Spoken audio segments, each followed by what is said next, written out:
சங்கதி 24 செய்திகளோடு இணைந்திருக்கிறீர்கள். விரிவான செய்திகளுக்கு செல்ல முன்னதாக முதலில் இன்றைய நாளுக்கான தலைப்புச் செய்திகள். ராணுவத்தை ஆதரித்த பிள்ளையானுக்கு நேர்ந்த கதி. கூறிய ஆயுதத்தால் தாக்கி நபர் ஒருவர் கொலை. மாணவர்களிடையே ஸ்மார்ட் போன் பாவனைக்கு தடை. ஜனாதிபதிக்கு பறந்தது கடிதம். சஜித் அணிய நிலைமை போட்டு தாக்கும் சரத் பொன்சேகா. அனுர அரசுக்கு எதிராக ராஜிதவின் மகன் சபதம். ரம்புட்டான் மற்றும் மங்குஸ்தானால் ஏற்படவுள்ள தொற்று அபாயம், பொதுமக்களுக்கு எச்சரிக்கை. பதவி விலகிய அஜித் பி பெரேரா வெற்றிடத்திற்கு மறிக்கார். தமிழர் பகுதியில் குடும்பஸ்தர் மீது புலனாய்வாளர்கள் கொடூர தாக்குதல். கைது அச்சத்தில் திணறும் ராஜித அதிரடியாக தாக்கல் செய்த மனு. கெகல் பத்திர பத்மே கமாண்டோ சலிந்தவின் கைதின் பின்னணி. தொடர்வன விரிவான செய்திகள். விடுதலை புலிகளில் இருந்து விலகி ராணுவத்துக்கு ஒத்துழைப்பு வழங்கிய பிள்ளையானை பலி கொடுக்க அரசாங்கம் முயற்சிக்கிறது என பிபத்துருக்கெல உரிமைய கட்சியின் தலைவரும் முன்னாள் நாடாளுமன்ற உறுப்பினருமான உதய கம்மன்பில தெரிவித்துள்ளார். மேலும் அசாத் மௌலானாவை அரசு தரப்பு சாட்சியமாக மாற்றிக்கொண்டு குண்டு தாக்குதலை ராணுவத்தின் மீது சுமத்தவே அரசு தரப்பு எதிர்பார்ப்பதாகவும் அவர் குறிப்பிட்டுள்ளார். மேலும் கருத்து தெரிவித்துள்ள அவர், ராணுவத்தினரே குண்டு தாக்குதலை நடத்தினார்கள் என்று பிள்ளையானூடாக வாய்மூல சாட்சியத்தை பெறவே இந்த அரசாங்கம் முயற்சிக்கிறது. குண்டு தாக்குதல்கள் பற்றி பிள்ளையான் ஏதும் குறிப்பிடவில்லை. அமைச்சர் ஆனந்த விஜயபால குறிப்பிடுவது முற்றிலும் பொய்யானது. தமிழ் பிரிவினைவாதிகளின் நிதியை இந்த அரசாங்கம் பெற்றுக் கொண்டுள்ளது. தமிழ் பிரிவினைவாதிகளை மகிழ்விப்பதற்கு விடுதலை புலிகளில் இருந்து விலகிய பின் ராணுவத்துக்கு ஒத்துழைப்பு வழங்கிய பிள்ளையானை பலி கொடுப்பதற்கு அரசாங்கம் முயற்சித்துள்ளது. பிள்ளையானை நான் சிறையில் சென்று சந்தித்தேன். நன்றி கடனின் நிமித்தமே பிள்ளையானுக்காக முன்னிலையாகியுள்ளேன் என அவர் குறிப்பிட்டுள்ளார். எட்டிபோல கல்தோரகேணி பகுதியில் கூறிய ஆயுதத்தால் தாக்கி நபரொருவர் கொலை செய்யப்பட்டுள்ளதாக ஜடவத்த காவல்துறை தெரிவித்துள்ளது. குறித்த தாக்குதல் நேற்று இடம்பெற்றது. சம்பவத்தில் 45 வயதுடைய பாலவில பிரதேசத்தைச் சேர்ந்த ஒருவரை உயிரிழந்தார். உயிரிழந்த நபரின் உறவினர் ஒருவரே இந்த கொலையை செய்துள்ளதோடு கொலைக்கான காரணம் இதுவரை கண்டறியப்படவில்லை என காவல்துறை தெரிவித்துள்ளது. சடலம் மாத்தளை வைத்தியசாலையின் பிரேத அறையில் வைக்கப்பட்டுள்ளது. கொலையுடன் தொடர்புடைய நபர் 60 வயதுடையவர் என்றும் அவர் தற்போது கைது செய்யப்பட்டுள்ளதாகவும் காவல்துறையினர் தெரிவிக்கின்றனர். சம்பவம் தொடர்பிலான மேலதிக விசாரணைகளை ஜடவத்த காவல்துறை மேற்கொண்டு வருவதாக தெரிவிக்கப்பட்டுள்ளது. பாடசாலைக்கு செல்லும் மாணவர்களிடையே கைத்தொலைபேசி பாவனையை தடை செய்ய வேண்டும் என கோரி வடபிரதேச நல்லொழுக்க சம்மேளனத்தால் ஜனாதிபதிக்கு கடிதம் ஒன்று அனுப்பி வைக்கப்பட்டுள்ளது. அந்த கடிதத்தில் குறிப்பிடப்பட்டுள்ளதாவது, இந்த நாட்டில் தற்போது புகைப்பொருள் பாவனை குறைவடைந்திருப்பதை காண முடிகிறது. ஆனால் போதைப்பொருள் பாவனை அதிகரித்து செல்வதை காண முடிகிறது. இதை கட்டுப்படுத்துவதற்கு நாம் பாடசாலை மட்டத்திலும் கிராம மட்டத்திலும் செயற்பட்டு வருகிறோம். ஆனால் போதை பாவனை குறைவடைவதை காண முடியதாக இல்லை. இதனால் கூடுதலாக பாதிப்படைவது இளம் சந்ததியினர் ஆவார், குறிப்பாக மாணவர் சமுதாயமாகும். மேலும் இப்படி இருக்கும் போது ஒரு பலை மேலாக தற்போது மாணவர்களிடையே கையடக்க தொலைபேசி பாவனையும் காண முடிகிறது. இந்த பாவனையை பாடசாலை மாணவர்கள் மட்டில் கட்டுப்படுத்த வேண்டியது காலத்தின் கட்டாயமாகும். தாங்கள் ஸ்ரீலங்காவை துப்புரவு செய்ய முன்வந்ததை மனதாக பாராட்டுகிறேன். இதேபோல் ஸ்மார்ட் போன் பாவனையை மாணவர்களிடையே துப்புரவு செய்ய வேண்டும். பொது இடங்களில் புகைப்பொருள் பாவித்தால் தண்டிக்கப்படுகிறார்களோ அதேபோல் பாடசாலை செல்லும் மாணவர்கள் 18 வயதுக்குட்பட்டவர்கள் ஸ்மார்ட் போன் பொது இடங்களில் பாவித்தால் தண்டிக்கப்பட வேண்டும் என்று தெரிவிக்கப்பட்டுள்ளது. சஜித்தின் செயற்பாட்டுக்கு தலையாட்டுபவர்களே ஐக்கிய மக்கள் சக்தியில் இருப்பதாக முன்னாள் நாடாளுமன்ற உறுப்பினர் சரத் பொன்சேகா தெரிவித்தார். பொதுக்கூட்டம் ஒன்றில் உரையாற்றிய பொழுது சரத் பொன்சேகா இவ்வாறு தெரிவித்தார். அடுத்த தேர்தலில் எதிர்க்கட்சியான ஐக்கிய மக்கள் சக்தி சுமார் 1 மில்லியன் வாக்குகளை மட்டுமே பெறும். இது முந்தைய தேர்தல்களில் பெற்ற வாக்குகளை விட குறைவாக இருக்கும். ஐக்கிய மக்கள் சக்தியின் பல மூத்த உறுப்பினர்கள் மற்றும் செயற்பாட்டாளர்கள் ஏற்கனவே கட்சியை விட்டு வெளியேற தொடங்கியுள்ளனர். இது கட்சிக்குள் அதிருப்தியை குறிப்பதாகவும் அவர் தெரிவித்தார். முதலில் குமார வெல்கம வெளியேறினார். பின்னர் சம்பிக்க ராஜித தலதா மற்றும் பொன்சேகா வெளியேறினார். இப்போது கட்சி தலைவரின் ஒவ்வொரு முடிவுக்கும் தலையாட்டு நபர்கள் மட்டுமே கட்சியில் எஞ்சியிருக்கிறார்கள். இது போன்றவர்களுடன் நாட்டை அபிவிருத்தி செய்வதற்கான பயணத்தை தொடங்குவது கடினம் என சரத் பொன்சேகா தெரிவித்தார். தன்னுடைய தந்தை ராஜித சேனாரத்ன கைது செய்யப்பட்டாலும் இல்லாவிட்டாலும் தற்போதைய அரசாங்கம் கவிழ்க்கப்படுவது உறுதி என சத்துர சேனாரத்ன தெரிவித்தார்.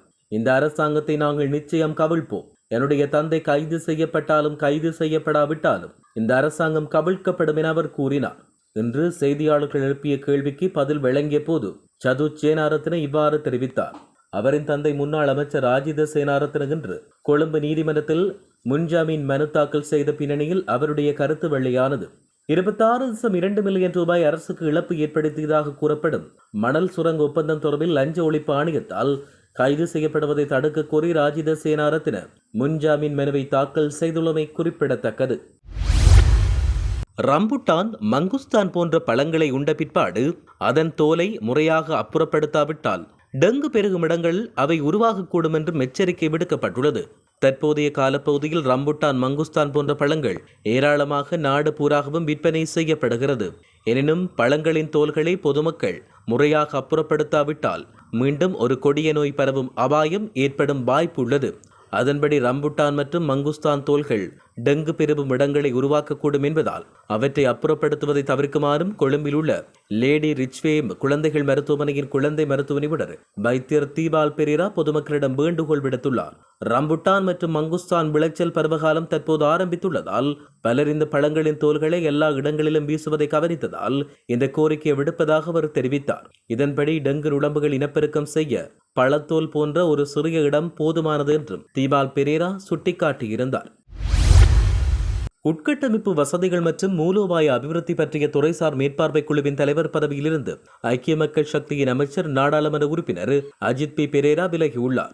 அதன்படி ஐக்கிய மக்கள் சக்தி கொழும்பு நாடாளுமன்ற உறுப்பினர் SM மரிக்கார் அந்த குழுவின் தலைவராக நியமிக்கப்பட்டுள்ளார்.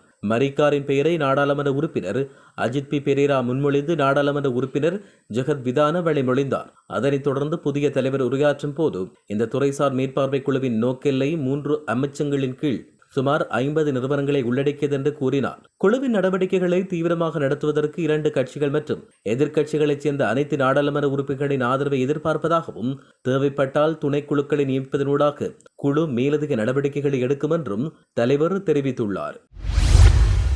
காவல்துறை புலனாய்வாளர்கள் என்று தம்மை அறிமுகம் செய்ததோடு போலீஸ் என்று எழுதப்பட்ட மேலங்கியும் அணிந்திருந்த 4வரால் விசாரணைக்கென்று அழைத்துச் செல்லப்பட்ட குடும்பஸ்தர் ஒருவர் படுகாயங்களோடு பளை பிரதேச வைத்தியசாலையில் சிகிச்சைகளுக்காக சேர்க்கப்பட்டுள்ளார். பலாத்காரமாக மோட்டார் சைக்கிளில் ஏற்றிச் சென்ற அவர்கள் தம்மீது தாக்குதல் நடத்திவிட்டு இடையில் இறக்கிவிட்டு சென்றதாக பாதிக்கப்பட்ட நபர் தெரிவித்தார்.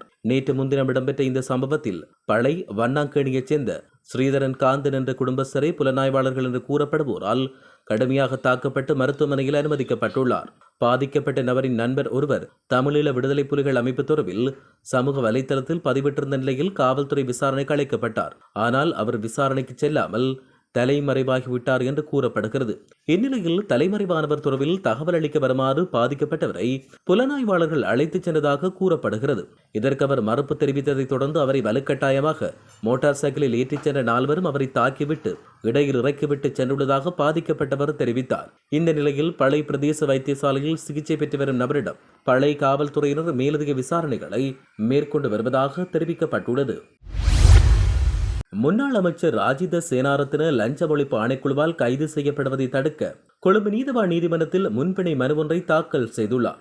அமைச்சர் ராஜித சேனாரத்ன தன்னுடைய தொலைபேசி எண்ணை துண்டித்துவிட்டு தன்னுடைய வீட்டை விட்டு வெளியேறி பலமுறை அனுப்பிய அழைப்பாணைகளை புறக்கணித்துள்ளதாக ஆணைக்குழு தெரிவித்தது. இதையடுத்து லஞ்ச ஒழிப்பு ஆணைக்குழு பிடியாணை உத்தரவொன்றை கோர முயற்சித்தது. எனினும் நீதிமன்றம் அதற்கான சரியான ஆவணங்கள் தேவைப்படுவதை நினைவூட்டியது. பின்னர் சந்தேக நபர்களை கைது செய்யும் அதிகாரம் லஞ்ச ஒழிப்பு ஆணைக்குழுவுக்கு இருப்பதாகவும் தேவையான நடவடிக்கைகளை மேற்கொள்ளுமாறும் நீதிமன்றம் உத்தரவு பிறப்பித்துள்ளது.